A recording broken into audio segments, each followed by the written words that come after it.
அருமையான தேவனுடைய பிள்ளைகளே, நம்முடைய கர்த்தரும் இரட்சகரும் மெய்யான தேவனும் மகாதேவனும் என்னைக்கும் சோத்திரிக்கப்பட்ட சர்வத்திற்கு மேலான தேவனும் சதா காலமும் ஏக தேவனாக இருக்கிற ஆண்டவராக இயேசு நாமத்தில் உங்கள் அன்போடு நான் வாழ்த்துகிறேன். இந்த வார்த்தை நேரம் உங்களுக்கு மிகுந்த ஆசீர்வாதமாக இருப்பதாக. அருமையான தேவனுடைய பிள்ளைகளே, நாம் வாழ்ந்து கொண்டிருக்கிற காலம் கடைசி காலம். 2 தீமோத்தேயு 3:1 சொல்லப்பட்ட வார்த்தைப்படியாக கடைசி நாட்களிலே கொடிய காலங்கள் வரும் என்று அறிவாய் சொன்ன வார்த்தைப்படியாக இந்த கடைசி காலம் கள்ள கிறிஸ்துகளாலும் அவனுடைய கூட்டாளிகளாகிய கள்ள தீர்க்க தரிசிகளாலும் கள்ள போதகராலும் கள்ள அப்போஸ்தலராலும் நிரம்பியிருக்கிற காலம் என்பதை அறிந்து உங்கள் ஆத்மாவை காத்துக்கொள்ள கவனமாக இருப்பீர்களாக. இந்த ஆவிக்குரிய உலகம் சீரழிந்து போய்விட்டது. தேவனுடைய வார்த்தைக்கு பதிலாக ஆட்டம் பாட்டம் கொண்டாட்டம். இவர்கள் எல்லா ஊழியக்காரருமே பாருங்கள், ஏராளமான பொருள் பணத்தை செலவித்து பாடலை ஆயத்தமிழ்கள் போடுறாங்க. அதுக்கு எவ்வளோ செலவாகும் சொல்லி எனக்கு தெரியும். ஒரு ஆத்மா கூட அதன் மூலம் ரசிக்கப்பட்டிருக்க முடியுமா? இன்றைக்கு 2 தீமோத்தேயு 3:4-5 பார்க்கிறோம். தேவ பிரியராயிராமல் சுகபோக பிரியராய் வாழ விரும்புகிற ஊழியக்காரர்களாக நிரம்பியிருக்க அது நிமித்தமாக தாறுமாறாக தந்திரமாக காணிக்கை கேட்கிறாங்க. நீங்களும் கொடுத்து கொண்டிருக்கிறீங்க. அது மட்டுமில்லை, அடுத்த வசனத்தை பாருங்கள். தேவ பக்தியின் வேஷத்தை தரித்து அதன் பலனை மறுதளிக்கிறவர்களாக இருக்கிறார்கள். ஊழியக்காரன் வேஷம், ஆனால் ஆட்டம் பாட்டம் குத்தாட்டம் தாறுமாறான வார்த்தைகள், தேவனுடைய வார்த்தைகரமான தாறுமாறான உபதேசங்கள் மூலமாக அந்த பலனை மறுதளிக்கிறவர்களாக இருக்கிறார்கள். நம்ம கொடுக்கப்பட்ட கட்டளை 5ஆம் வசனம், இப்படிப்பட்டவர்களை விட்டு நீ விலகு. தயவு செய்து அன்பா கேட்கிற இப்படிப்பட்ட மக்களை தேடி போகாதீங்க. உங்கள் ஆத்துமா கெட்டு போகிவிடும். நரகத்தில் போயிடுவீங்க.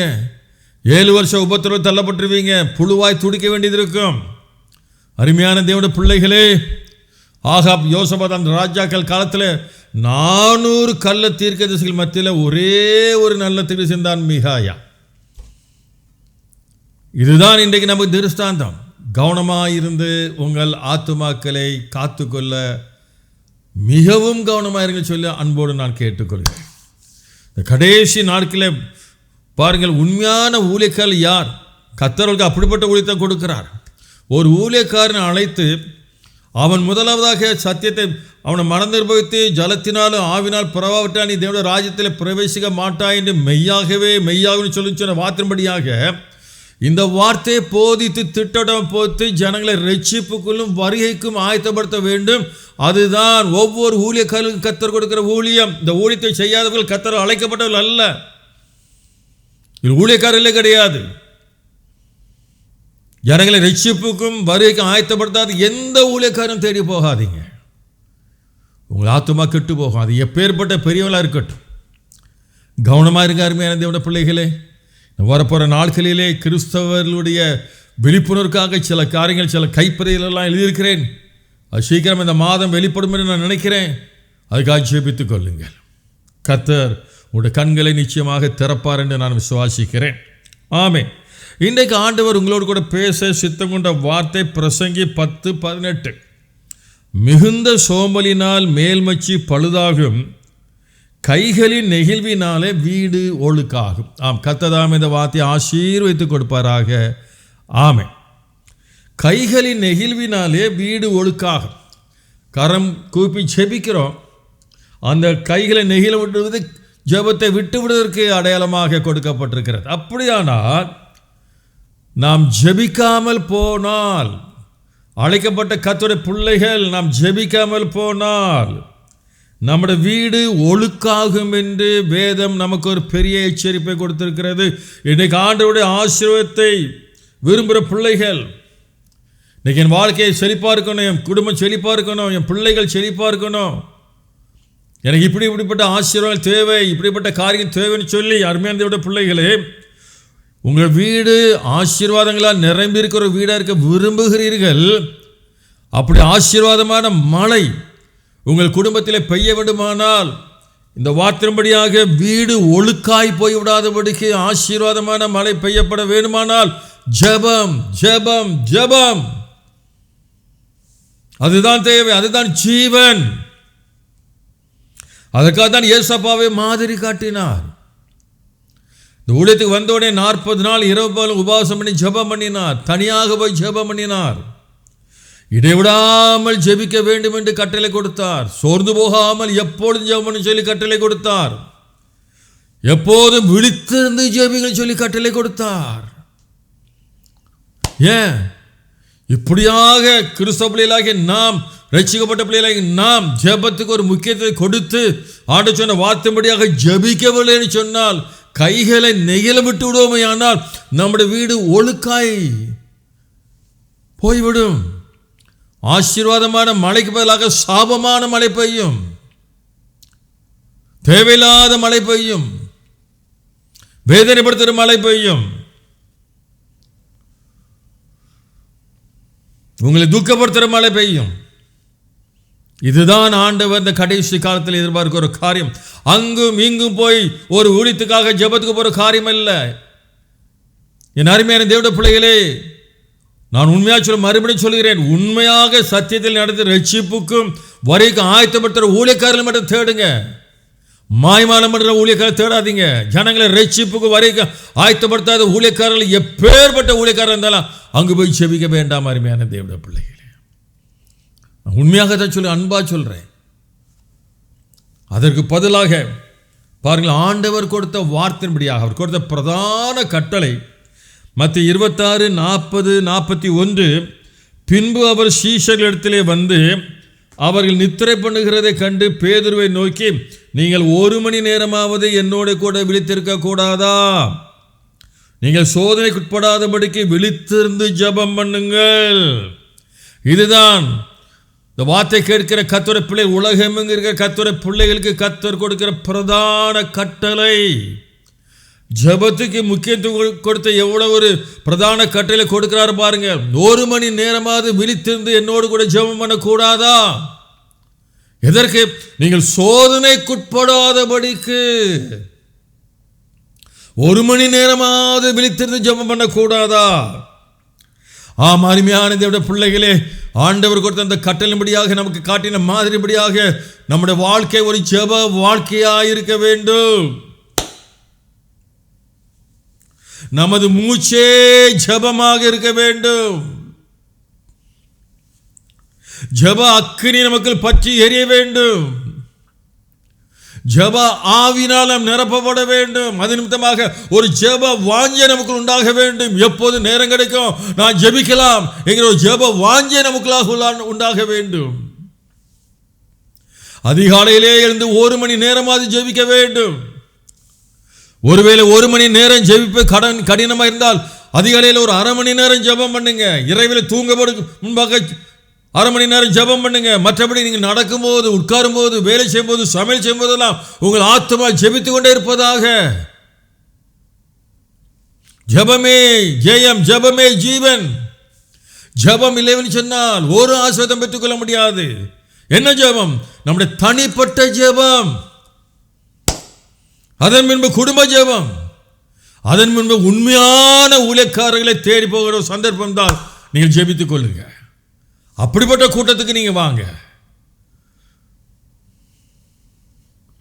அருமையான தேவனுடைய பிள்ளைகளே, இந்த ஜெப வாழ்க்கை இருந்தால் தான் உங்கள் வீடு ஒழுக்காய் போகாதபடி கர்த்தர் உங்களை காத்துக்கொள்வார். இந்த ஜெப வாழ்க்கை இருந்தால் நிச்சயமான சொன்ன போல ஆசீர்வாதமான மழை பெய்யுமே ஒழிய தேவையில்லாத வேதனைப்படுத்துகிற மழை பெய்யாது. அப்படிப்பட்ட ஒரு ஆசீர்வாதமான மழை பெய்யும் பொழுது உங்கள் குடும்பத்தில் சமாதானம் இருக்கும், சந்தோஷம் இருக்கும், ஐக்கியம் இருக்கும், வீணான சண்டைகள் வராது, தேவ பிரசன்னம் இருக்கும், அங்கு தேவன் மகிமைப்படுவார். ஒவ்வொரு நாளும் காரியம் ஜெயமாயிருக்கும். நீ வேலை செய்கிற இடத்துல சமாதானம் இருக்கும், வியாபாரத்தில் பெரிய ஜெயத்தை கொடுப்பார், வேலையில் பெரிய ஜெயத்தை கொடுப்பார், படிப்பில் பெரிய ஜெயத்தை கொடுப்பார். நீ ஜெபத்தின் மூலமாக ஜெயத்தை பெற்றுக் கொடுக்க முன்பாக ஜெப பேனா என்றும் அது இது என்று சொல்லி ஜனங்களை ஏமாற்றுகிற கூட்டங்களை நாம் பார்த்து கொண்டிருக்கிறோம். எவ்வளவு துணிகரமான ஒரு காரியம். தங்களுடைய ஆதாயத்துக்காக செய்கிற காரியத்தை பாருங்கள். பிள்ளைகளுடைய தனி ஜெபத்தை கொலை செய்கிற திட்டங்கள் இவைகள் எல்லாம். உங்களுடைய தனி ஜெபத்தை கொலை செய்கிற திட்டங்கள் இவைகள் எல்லாம். இதெல்லாம் சாத்தானுடைய தந்திரம். அருமையான தேவனுடைய பிள்ளைகளே, ஆதலால் அருமையான தேவனுடைய பிள்ளைகளே, நீ கேட்ட வார்த்தைப்படியாக மிகுந்த சோம்பலினாலே மேல்மச்சும் பழுதாகும். சோம்பல் பட்டு நீங்கள் ஜெபிக்காம போய் உங்கள் வீடு ஒழுக்காக இடம் கொடுத்துறாதீங்க. அது மட்டுமல்ல, ஜெபத்துக்கு மட்டும் சாக்கு போக்கு சொல்லாதீங்க. எனக்கு அப்படி இருக்குது, இப்படி இருக்குது, அதனால் எப்படி நான் ஜெபிக்க முடியும்? நோ. நீங்கள் ஜெபிப்புக்கு ஏதாவது சாக்கு போக்கு சொன்னால் உங்கள் வீடு ஒழுக்காகத்தான் இருக்குமே ஒழிய ஆசீர்வாதமான மழையை நாம் எதிர்பார்க்க முடியாது என்பதை மறந்து விடாதிருப்பீர்களாக. ஜெபிப்போமா? Lamara Shamakalla can take me a tempest and take me a class in me, Lord Jesus Christ. உன் தேவனாகிய கர்த்தர் உன்மேல் கரிசனை கொண்டு உனக்கு கொடுக்கிற வார்த்தைகளை உன் இருதய படையிலே எழுதி கொள்வாயாக. Amara Shamakalla can take me a tomb as in take me a class in me karva. உண்மையாய் என் வசனத்துக்கு பயந்து நடுங்கிறவனை நோக்கி பார்ப்பேன் என்பதை மட்டும் மறந்து விடாதிருப்பாயாக. Lakamara Shamakalla can take me a power as in take me a law as in take me a class in me, Lord Jesus Christ. உன் தேவனாகிய கர்த்தர் இயேசு கிறிஸ்து எப்போதுமே பலவீனத்தில் பலப்படுத்துகிற தேவனாக கமார ஷமக்க லகன் டெக்மிஷல்லாம் ஆஸ்டின் டெக்மிஷல்லா ஆஸ்டின் டெக்மிகரா. எனக்கு பிரியமான பாத்திரமாக உன்னை வணைந்து கொள்வதிலே நான் மிகவும் வாங்கியாக இருக்கிறேன் மட்டும் மறந்து விடாதிருப்பாயா. டோக்கிமிக்கல்லாம் தருமி அக்கன தருமி எந்த ரப சக்கரவா. உன் வாழ்க்கையில் என்ன வைத்த நோக்க திட்டம் நிறைவேற லம்ம ஆஸ்டின் டெக்மிஷ கிளாஸ் டெக்மிகரா. உன்னை முற்றிலுமாக என் கருத்தில் ஒப்புக் கொடுப்பாயாக. நீ விரும்புகிற ஐஸ்வர்யத்தை பெற்றுக்களை என் கருத்தில் ஒப்புக் கொடுப்பாயாக. இவைகளுக்கு தேவை நீ கேட்டபடி ஷபகா ஷபகா ஷபகா. ஜெபம் ஜெபம் ஜெபம். ஆமீன். ஆண்டவரே, உங்களுடைய பிள்ளைகள் யாரும் வார்த்தை கேட்ட பிள்ளை ஜெப விட மாட்டேன். ஜெப அக்கினி இறங்கட்டும், ஜெப அக்கினி பற்றி எரியட்டும் ஐயா. எல்லாருக்கும் ஒரு ஜெப வாஞ்ச கொடுங்க. 1 மணி நேரமாவது விழித்து ஜெபிக்கட்டும். ஆசீர்வதியும் இயேசுவின் நாமத்தினாலே. ஆமேன் ஆமேன். கர்த்தர் உங்களை ஆசீர்வதிப்பாராக. ஆமேன். தூத்துக்குடி மாவட்டம் சாத்தான் குளத்தில் மாதாந்திர உபவாச கூட்டம் நியாயாதிபதி இயேசு கிறிஸ்து வருகிறார் ஊழியங்களின் மூலமாக நடைபெறும் இந்த கூட்டமானது இந்த மாதம் 26ஆம் தேதி சனிக்கிழமை காலை 10 மணி முதல் பிற்பகல் 2 மணி வரை நடைபெறும் இடம் JJCC ஜெப வீடு, ஜெபஞானபுரம் தெரு, சாத்தான்குளம். இது CSI ஆலயத்தின் பின்புறத்தில் அமைந்துள்ளது. தேவ செய்தி அளித்து உங்கள் அனைவருக்காகவும் ஜீவனுள்ள தேவனுடைய வார்த்தையை பகிர்ந்து கொண்டு உங்களுக்காக ஜெபிக்க இருக்கின்றனர் சகோதரர் ஸ்டீபன் சேனாதிபதி அவர். கூட்டத்தின் முடிவில் அனைவருக்கும் ஆசீர்வாதமான மதிய உணவும் வழங்கப்படும். மேலும் 27ஆம் தேதி ஞாயிற்றுக்கிழமை காலை 10 மணி முதல் இதே இடத்தில் தேவ வார்த்தையை பகிர்ந்து கொண்டு உங்களுக்காக சிறப்பு பிரார்த்தனையும் ஏறெடுக்க இருக்கின்றார்கள். ஆண்டவர் இயேசு அருள் தேவாசீர்வாதங்களை பெற்றுக்கொள்ள வந்து பயனடையுங்கள். தொடர்புக்கு ஸ்டீபன் செல்போன் 63833131 229.